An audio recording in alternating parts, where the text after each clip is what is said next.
புதிய கல்விக் கொள்கை மற்றும் மும்மொழிக் கொள்கையை தமிழக அரசு ஏற்க மறுக்கிறது. அதனால் தமிழ்நாட்டிற்கு நிதி தர முடியாது என கூறியிருந்தார் மத்திய அமைச்சரான தர்மேந்திர பிரதான். அவரது பேச்சு தமிழகம் முழுவதும் பலத்த கண்டனங்களை பெற்றுள்ளது. இதையடுத்து மத்திய அமைச்சர் தர்மேந்திர பிரதானின் பேச்சுக்கு தமிழ்நாடு முதலமைச்சர் மு.க.ஸ்டாலின் உள்ளிட்ட அரசியல் கட்சி தலைவர்கள், எம்பிக்கள் தங்களது கடும் கண்டனங்களை தெரிவித்து வருகின்றனர். தொடர்ந்து மத்திய அமைச்சர் தர்மேந்திர பிரதானின் இந்த கருத்துக்கு எதிர்ப்பு தெரிவித்து தமிழகத்தில் திமுக, காங்கிரஸ், மதிமுக உள்ளிட்ட இந்தியா கூட்டணி கட்சிகள் கண்டன ஆர்ப்பாட்டத்தில் ஈடுபட்டன. இது ஒரு புறம் இருக்க, இருமொழிக் கொள்கைதான் தமிழ்நாட்டில் இருக்கும், மும்மொழிக் கொள்கைக்கோ இந்தி திணிப்புக்கோ தமிழ்நாட்டில் இடம் கிடையாது என தமிழ்நாடு அரசு திட்டவட்டமாக தெரிவித்துள்ளது. இதனால் மத்திய அரசுக்கும் தமிழ்நாடு அரசுக்கும் இடையே மோதல் நிலவுகிறது. இந்நிலையில் இந்தி கற்க விரும்பும் தமிழர்களை திமுக தடுக்க முடியாது என கூறியுள்ளார் பாஜக மூத்த தலைவரும் முன்னாள் மத்திய அமைச்சருமான சுப்பிரமணியன் சுவாமி.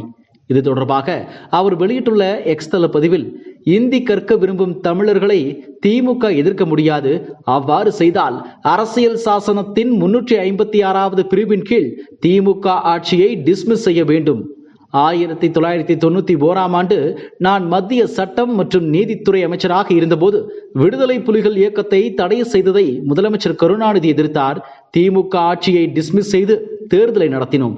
மொத்த தொகுதிகளில் திமுகவுக்கு 2 எம்எல்ஏ சீட் மட்டுமே கிடைத்தது என பதிவிட்டுள்ளார்.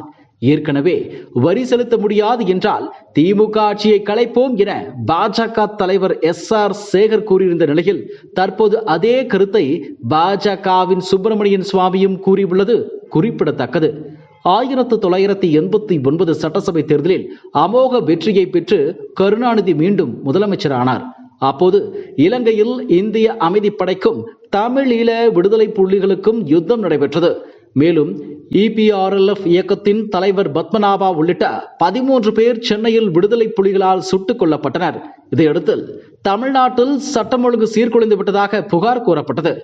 1991 பிரதமராக சந்திரசேகர் இருந்தபோது அவரது அமைச்சரவையில் சட்டத்துறை அமைச்சராக இருந்தவர் சுப்பிரமணியன் சுவாமி.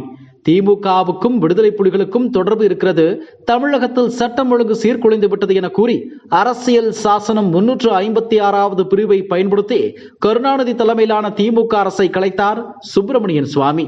தற்போதும் சுப்பிரமணியன் சுவாமி பேசியிருப்பது அரசியலில் கவனத்தை ஈர்த்துள்ளது.